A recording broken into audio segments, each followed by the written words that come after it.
Want to enjoy Spotify on your PC?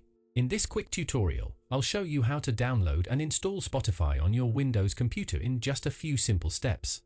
Open your favorite web browser on your PC. In the search bar, type Spotify download and hit enter. So, click on the official Spotify website link in the search results. Once you're on the download page, you'll see two options: download from Microsoft Store and direct download from Spotify's website. Both options work perfectly, so choose whichever you prefer. For this tutorial, I'll use the direct download option.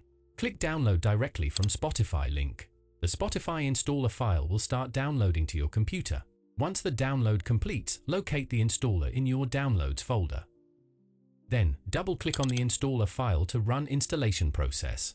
It will start to download, then install Spotify automatically. Just be patient until this process is complete. Once installation is complete, Spotify will launch automatically. If you already have an account, simply log in with your email and password. If you're new to Spotify, you can create a free account or sign up for premium.